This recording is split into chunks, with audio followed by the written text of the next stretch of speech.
Ahora sí, somos el equipo 3, si no me equivoco. El grupo está conformado por Ana Teresa León Juárez, por Dylan Alexis Escobar García, por Alberto Delgado Cruz, Carolina Montserrat Frausto y Erika Contreras. Ahora sí, hablaremos acerca de la organización del Estado mexicano actual y yo comenzaré hablando sobre la población. Entonces, por población entendemos que es un grupo de seres racionales en donde cada uno tiene diversas características, pero ante el Estado todos tenemos el mismo valor. La agrupación estatal vale por todos los hombres y para todos los hombres. Por la población está integrada toda la sociedad humana que está dentro del territorio mexicano. Por la población también podemos contar a los mexicanos y extranjeros. Se es mexicano por nacimiento o por naturalización, cuyos requisitos se encuentran contemplados en el artículo 30 constitucional. ¿Lo puedes cambiar, creo? Ahora también se pueden distinguir dos elementos dentro del concepto de población, que podemos hablar tanto de pueblo y nación. La nación se puede identificar un poco más acerca de la historia, la cultura, la religión, la lengua, una vida en común que tienen todos los mexicanos, claro, dentro del territorio mexicano. El pueblo, pues también lo hablamos como que es aquella parte de la población que tiene derechos civiles y políticos plenos. Ahora bien, vamos con el elemento territorial, territorio. Está delimitado geográficamente, sobre todo por el derecho internacional. Tiene sobre todo normas del derecho internacional público, pues no solo está integrado por el suelo o piso, también es el subsuelo, mares, territorios, lecho marino, áreas o espacios terrestres, interiores. También podemos contar como territorio las embajadas. El territorio permite que el Estado vigilara a sus habitantes que se encuentran dentro del mismo y controlar a la población. Ahora, ¿lo puedes cambiar? Vamos ahora con el gobierno, que es el elemento del Estado o persona que se deposita en el ejercicio de la soberanía. El Estado puede hacer cumplir a sus determinaciones con la fuerza material. Ahora sí, otra. Por nuestro gobierno o nación mexicana lo podemos encontrar como que es una república democrática y representativa. Podemos decir que es representativa porque se ejerce el poder o la soberanía este mismo por sus representantes que son elegidos de manera diferente. Aquí siguiendo con el bien público temporal, que es el que implica la existencia del Estado para la defensa de sus enemigos. Por este bien público temporal también podemos hablar acerca cómo el Estado procura que sus gobernados, todos los que se encuentren dentro del mismo, cuenten con ciertas características o cosas que este mismo les estará proporcionando, ya sea para que cumplan un fin material y... ¿Cómo se le dice? Bueno, sí, material. El Estado buscará el bien de sus particulares. Le puede cambiar. Ahora bien, con el orden jurídico supremo, es nuestro sistema en la Constitución Política de los Estados Unidos Mexicanos. Obedece a la forma en que se concentra todo el poder. Como dije, nosotros tenemos una república representativa y federal. Por la República, pues surge como una reacción al régimen democrático. Tiene como característica fundamental la renovación periódica de funcionarios selectivos, como lo que dije, sus representantes, los representantes de cada entidad. ¿Le puedes cambiar? Ahora sí, estos representantes son elegidos de diferentes maneras y pues son elegidos por el pueblo. También podemos encontrar en la Constitución que establece que el poder reside en el pueblo y esto puede hacerle pues a través de sus representantes. Lo podemos encontrar también de manera democrática, que es la forma de gobierno en que los ciudadanos participan en las decisiones. Mm, Y ahora también está la indirecta y la directa. La directa es donde los particulares participan directamente en forma de las decisiones. Esta es antigua y está casi en desuso. Ahora con la indirecta, el pueblo elige a sus representantes que son portadores de la voluntad particular. Esto lo podemos encontrar en las votaciones del INE cada cierto tiempo. ¿Otra cara? Ahora en la semidirecta es que en ocasiones las decisiones la toman los representantes, pero en otras ocasiones el pueblo se manifiesta a través de los mecanismos de participación ciudadana, que podemos refiriendo como a un referéndum, plebiscito, iniciativa de ley. Claro que estos tienen como que ciertas características establecidas en donde el pueblo puede participar, pero lo tiene que hacer de cierta manera.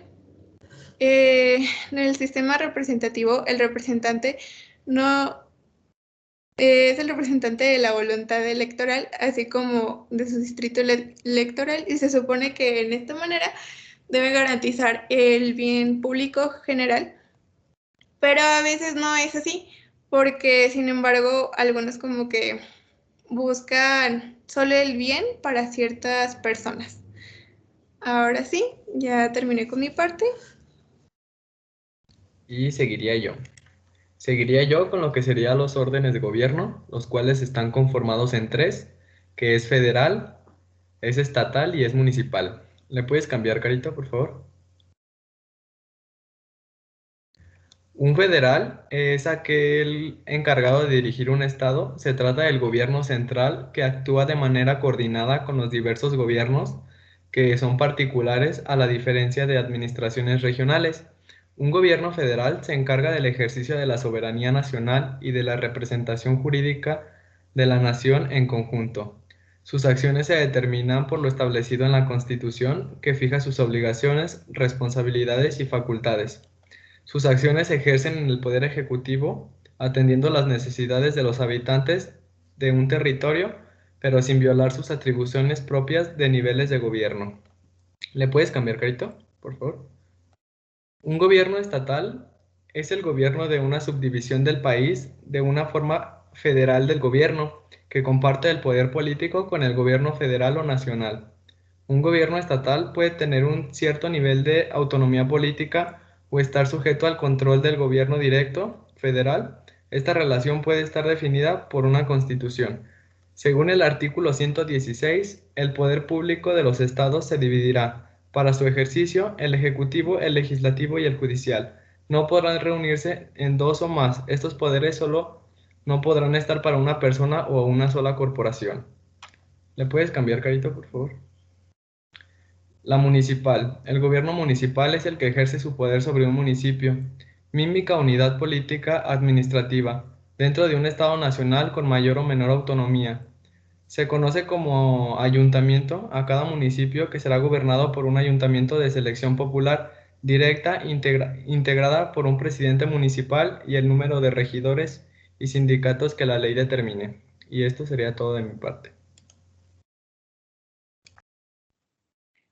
Ahora sigo yo. Pues la organización y el funcionamiento de México se divide en tres poderes que trabajan de la misma manera y ninguno tiene mayor jerarquía. Primero explicaré el poder ejecutivo. Según el artículo 80 de la Constitución, se deposita en el ejercicio del Supremo Poder Ejecutivo de la Unión en un solo individuo, es decir, es unilateral y se condensa en el presidente de los Estados Unidos mexicanos. Se elige de forma directa y los requisitos de elegibilidad son, según el artículo 82, los siguientes. Ser ciudadano mexicano en pleno goce de sus derechos y haber residido en el país al menos durante 20 años, tener 35 años cumplidos en el tiempo de la elección, haber residido en el país durante todo el año anterior al día de la elección, pertenecer al Estado eclesiástico, no pertenecer al Estado eclesiástico, perdón, ni ser ministro de ningún culto, no estar en servicio activo militar, 6 meses antes de la elección, no ser secretario o subsecretario de Estado, ni procurador general de la República, ni gobernador de algún estado, ni jefe de gobierno del Distrito Federal, a menos que esto haya sido 6 meses antes de la elección. Y pues ninguna de las causas de incapacidad establecidas en el artículo 83. En relación del mandato presidencial es de 6 años improrrogables, perdón, y a partir de del 1 de diciembre no existe posibilidad de elección. La forma de sustitución y licencias del presidente son de la siguiente manera, según los artículos 84 y 85 constitucionales. Si falta de alguna forma absoluta el presidente, el secretario de Gobernación asumirá provisionalmente la titularidad del Ejecutivo en un plazo no mayor a 60 días. En tanto, el Congreso nombra un presidente interino o sustituto. Cuando existe una falta absoluta del presidente en los 2 primeros años, el Congreso de la Unión nombrará en escrutinio secreto por mayoría de votos un presidente interino en los términos que disponga la ley del Congreso. El Congreso si no estuviera en sesiones, la comisión permanente lo convoca inmediatamente a sesiones extraordinarias para hacer que se construya el colegio electoral y se nombre un presidente interino. Cuando falta absolutamente un presidente en los últimos 4 años del periodo respectivo, el Congreso de la Unión designa un presidente sustituto y deberá concluir el periodo siguiendo los mismos procedimientos en el caso del presidente interino. Y si el Congreso no estuviera reunido, la comisión permanente lo convocará inmediatamente a elecciones extraordinarias para que constituya el colegio electoral y nombre un presidente sustituto siguiendo en el consecuente el procedimiento en el mismo caso del presidente interino. Antes de iniciar un periodo constitucional de elección y no estuviese hecha declarada válida, pues la presidencia, el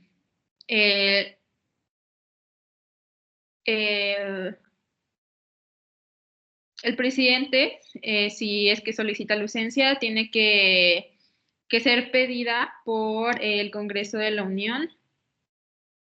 Y pues las facultades del presidente, en términos generales, es la conducción de la administración pública, el ejercicio del gobierno, el mandato supremo de la fuerza pública, la elaboración de algunos reglamentos, el ejercicio de determinadas actividades jurisdiccionales y la representación del Estado mexicano.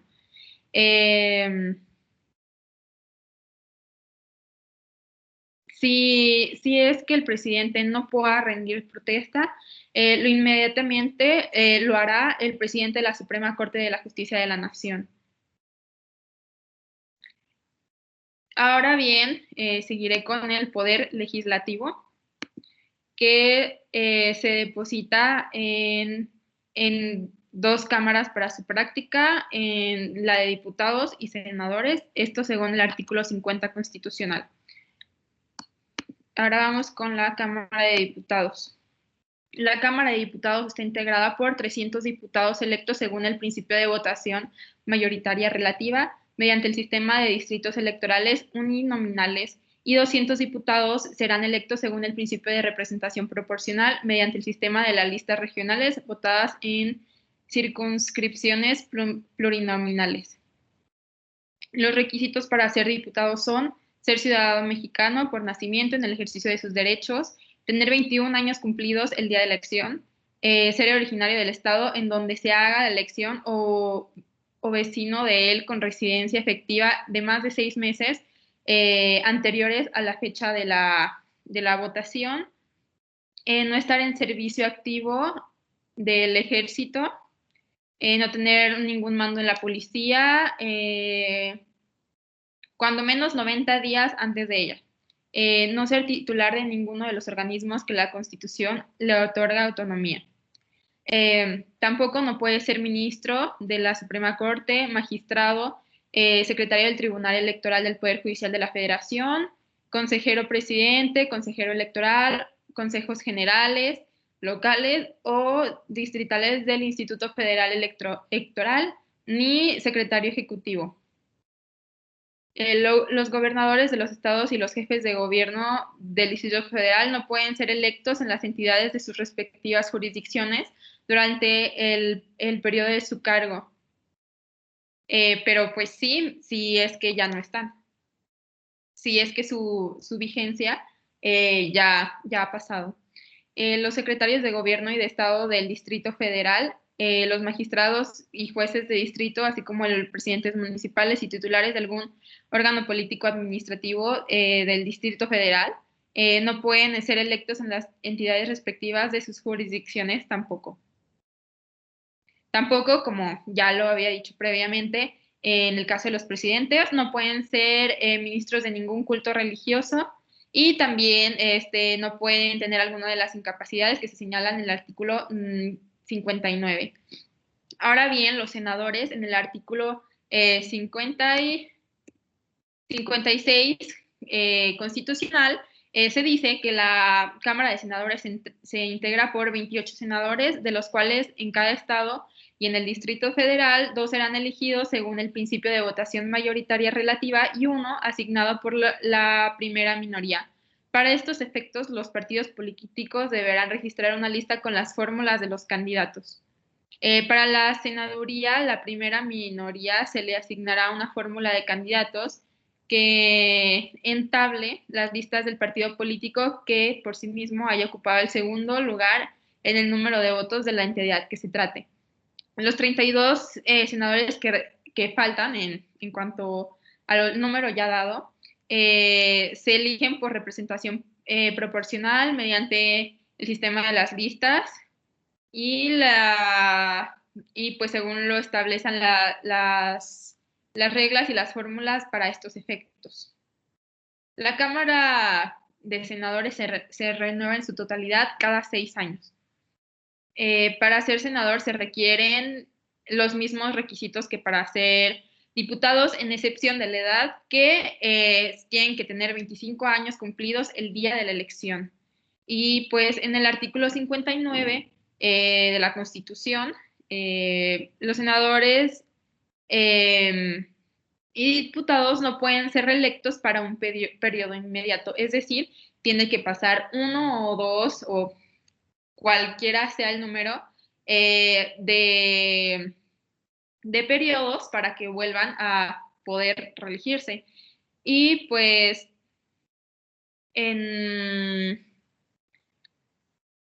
según el artículo 66, cada periodo de las sesiones ordinarias durará un tiempo necesario para que los asuntos mencionados en el artículo anterior, o sea, en el 65, el primer periodo no podrá prolongarse hasta el 15 de diciembre del mismo año, excepto cuando el presidente de la República inicie su cargo en la fecha prevista por el artículo 83, en cuyo caso las sesiones podrán extenderse hasta el 31 de diciembre del mismo año y el segundo periodo para prolongarse más allá del 30 de abril del mismo año. Y pues ya sabemos que cuando no están en tiempos de sesiones, entra la comisión permanente, y por ejemplo tienen cargos como el que ya habíamos platicado, que es la elección de un presidente interino o un presidente sustituto. Y ahora bien, según el artículo 78 de la Constitución, durante los recesos, como ya lo había dicho, habrá una comisión permanente compuesta por 37 miembros. Ahora bien, le paso la palabra a mi compañera Ani, que nos hablará sobre el Poder Judicial.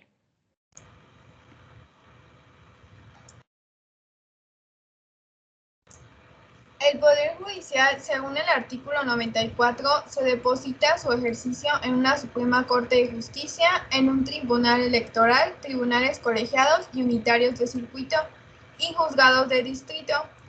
La Suprema Corte de Justicia se compone de 11 ministros y funciona en pleno o salas. Su cargo es de 15 años, es el máximo tribunal constitucional del país y Forma de proponer ternas y licencias y faltas temporales. El Poder Judicial de la Federación es la facultad estatal que permite la administración de justicia a través de la aplicación de leyes, y de este modo el Estado resuelve litigios, protege los derechos de los ciudadanos y hace cumplir las obligaciones y responsabilidades inherentes a cada parte de la sociedad.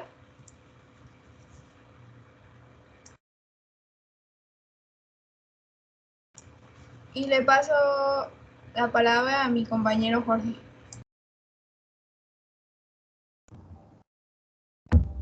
Bueno, yo les hablaré sobre el marco constitucional de las entidades federativas. Les empezaré explicando las características del Estado federal, que son las siguientes. En la existencia de una constitución federal se crean dos órdenes jurídicas, que serán la federal y la local, las cuales son coexistentes y coordinadas entre sí. La segunda característica es que las autoridades locales no están subordinadas a poderes federales. Esto quiere decir que los poderes locales en su competencia son autónomos, pero no son soberanos, están subordinados a la Constitución. La tercera característica serían los poderes locales cuentan con un manejo presupuestal autónomo de la federación. Esto implica que las entidades pueden establecer sus fuentes de ingreso, aunque sus ingresos se basan mayoritariamente en las participaciones federales. La cuarta es que los estados deben de tener una participación en la reforma de adición a la Constitución. Esto quiere decir que las decisiones más importantes que afectan a estados no solo competen a la federación, sino también a los estados. Esto se plasma en el artículo 135 constitucional, donde tiene una participación marginal. Ahora pasará a las organizaciones de las entidades federativas, donde la Constitución de 1917 señala en forma específica cómo se organizaron las entidades a su interior en los artículos 115 y 116 constitucional. El artículo 115 nos dice de la forma de gobierno, que tiene que ser republicano, representativo y popular, y esto no difiere a la forma federal. El artículo 116 nos habla sobre el principio de la división de los poderes, que son el ejecutivo, legislativo y judicial, y esta surge a finales del siglo XVIII para evitar concentración de poder y para tener un sistema de contrapesos. Aunque si bien la Constitución Federal establece límites a la división de poderes, en los estados no solo hay un gobernador y una Cámara de Diputados o un poder judicial, también hay órganos autónomos como lo son la Procuraduría Estatal de Derechos Humanos, el Instituto Electoral del Estado de Guanajuato y hasta la misma Universidad de Guanajuato, por mencionar algunos. Ahora les hablaré del Poder Legislativo a nivel del Estado de Guanajuato. El Congreso del Estado de Guanajuato se integra por 36 diputados, donde 22 son electos por el principio de mayoría relativa, que sería a través del voto, el libre, directa y secreta, y 14 son electos por el principio de representación proporcional. La elección de los diputados se realiza cada 3 años. Por cada diputado propietario se elegirá un suplente. No se permite la reelección inmediata de diputados propietarios. Los requisitos para ser diputado son los siguientes: ser ciudadano guanajuatense en ejercicio de sus derechos, tener por lo menos 21 años cumplidos al día de la elección y tener una residencia en el estado cuando menos de 2 años anteriores a la fecha de la elección. Los diputados son inviolables por las opiniones que emitan en el desempeño de su cargo y jamás podrán ser reconvenidos ni juzgados por ellas. Ahora pasamos al Poder Ejecutivo, que nos dice que es la forma en la que se elegirá. La forma en la que se elegirá será directa. No, perdón. El Ejecutivo en el Estado de Guanajuato se deposita en un gobernador por votación directa, secreta, uninominal y por mayoría relativa, y de los ciudadanos guanajuatenses. Durará en su cargo 6 años. Los requisitos para ser gobernador son los siguientes: ser ciudadano mexicano por nacimiento, originario del Estado, con residencia efectiva no menor a 5 años. El segundo es estar en ejercicio de sus derechos y por último, tener por lo menos 30 años cumplidos al día de la elección. Y cuando haya ejercido el cargo de gobernador, en ningún momento podrá volver a ocupar este cargo, ni aunque sea en manera provisional, de sustituto o de interino. En el Poder Judicial, el Supremo Tribunal de Justicia funcionará en pleno o en salas unitarias y en cuenta de un consejo que es el órgano encargado de la administración general, la carrera judicial, la capacitación y disciplina de sus servidores públicos.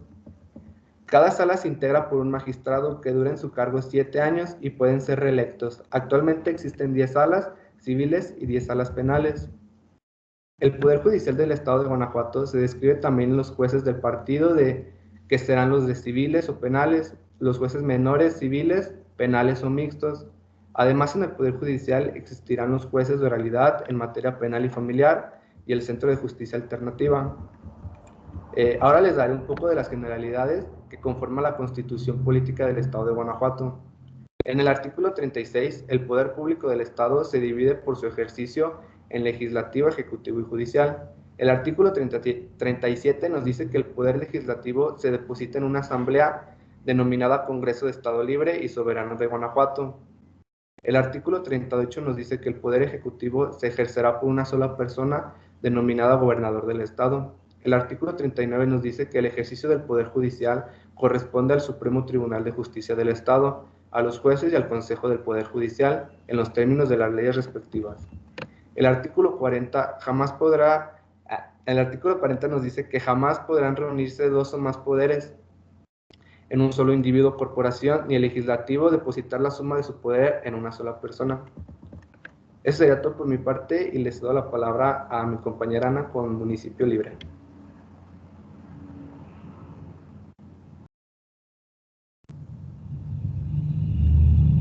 El municipio libre tiene personalidad, patrimonio propios y sus funciones dependen de la legislación local. Las legislaturas locales pueden mandar sobre los municipios en algunos casos, por lo que puede ser una forma de organización política y división territorial. Su libertad y autonomía está entredicho. El municipio libre es la base de la división territorial y de la organización política y administrativa del Estado. Como ya lo había mencionado, cuenta con personalidad jurídica y patrimonio propios y será gobernado por un ayuntamiento y no existe autoridad intermedia entre este y el gobierno del Estado. También se menciona el artículo 115 que dice que los estados adoptarán para su régimen interior la forma de gobierno republicano, representativo, popular, teniendo como base una división territorial y de su organización política y administrativa. Una de sus bases decía que cada municipio debe ser administrado por un ayuntamiento de elección popular directa y no habrá ninguna autoridad intermedia entre este y el gobierno del Estado. También decía que los municipios administrarán libremente su hacienda, la cual forma parte de las legislaturas de los estados. Serán superficies para atender a sus necesidades. El tercero dice que los municipios serán investidos de personalidad jurídica para todos los efectos legales y se ha reformado el artículo 115 en 15 ocasiones. Y una de estas reformas está relacionada con la presentación de bienes y servicios públicos a cargo de los municipios. Y pues dice que los municipios deben de tener agua potable, alcantarillado, alumbrado público, limpia, mercados y centros de abasto, panteones, rastro, calles, parques y jardines, seguridad pública, tránsito y esto. Ok, entonces sería todo por nuestra presentación del Estado mexicano actual.